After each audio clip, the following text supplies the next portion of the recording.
દર્શક મિત્રો, હું છું પરમાર અનિશા. તમે જોઈ રહ્યા છો લોક સામના ન્યૂઝ. તો જોઈએ આજના સમાચાર સાબરકાંઠાથી. અમારા રિપોર્ટર જીતેન્દ્ર સોલંકી સાથે. સાબરકાંઠાના હિંમતનગર સિવિલ હોસ્પિટલમાંથી ચિંતાજનક સમાચાર સામે આવ્યા છે. શંકાસ્પદ ચાંદીપુરા વાયરસના કેસોમાં સારવાર દરમિયાન વધુ એક બાળકના મોત સાથે મૃત્યુ આંક હવે 3 પર પહોંચ્યો છે. મળતી માહિતી અનુસાર અત્યાર સુધી સિવિલ હોસ્પિટલમાં કુલ 7 બાળકોને શંકાસ્પદ ચાંદીપુરા વાયરસની અસરને પગલે દાખલ કરવામાં આવ્યા છે, જેમાંથી 3 બાળકોના સારવાર દરમિયાન મોત થયા છે. 4 દર્દીઓના સેમ્પલ લેબમાં મોકલવામાં આવ્યા છે, જ્યારે 2 દર્દીઓના રિપોર્ટ હજુ બાકી છે. પોઝિટિવ રિપોર્ટ ધરાવતા એક બાળક તેમજ નેગેટિવ રિપોર્ટ ધરાવતા એક બાળકનું પણ સારવાર દરમિયાન મોત થયું છે. 3 બાળકોના મોત બાદ આરોગ્ય વિભાગ સતર્ક બન્યો છે. હાલ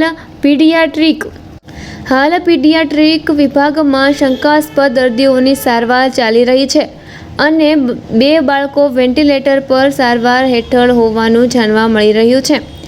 આ સમગ્ર મામલે વધુ માહિતી આપી રહ્યા છે RMO વિપુલ જાની. સાંભળીએ તેમને. નગર સિવિલ હોસ્પિટલમાં તારીખ 26 તારીખથી લઈને અત્યાર સુધીમાં ટોટલ 7 દર્દીઓ ચાંદીપુરા વાયરસ સસ્પેક્ટમાં દાખલ કરવામાં આવેલા હતા, જેમાંથી 3 દર્દીના મૃત્યુ થયેલા છે. એમાં એક દર્દી પોઝિટિવ આવેલો અને એનું મૃત્યુ થયેલું એ રાજસ્થાનનો દર્દી હતો. બાકીનો એક રિપોર્ટ નેગેટિવ હતો પણ એનું મૃત્યુ થયું હતું અને એક રિપોર્ટ પેન્ડિંગ છે, એનું મૃત્યુ થયું છે. એટલે કુલ 3 દર્દીના મોત થયેલા છે અને 4 દર્દી છે એમાંથી એક દર્દી ડૉક્ટરની સલાહ વિરુદ્ધ અહીંયાથી રજા લઈને ગયેલું છે અને 2ના રિપોર્ટ આવવાના બાકી છે.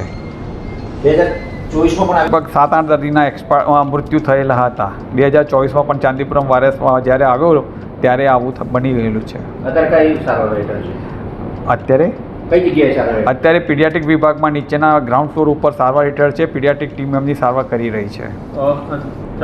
તો પાણી વરસાદ પડી રહ્યો છે, પાણીજન્ય રોગ હોય છે, એટલે તેનાથી મોસ્કીટો બાઇટ ના થાય એનું ધ્યાન રાખવું જોઈએ. તો ફરી મળીશું એક નવા સમાચાર સાથે. ત્યાં સુધી જોતા રહો લોક સામના ન્યૂઝ.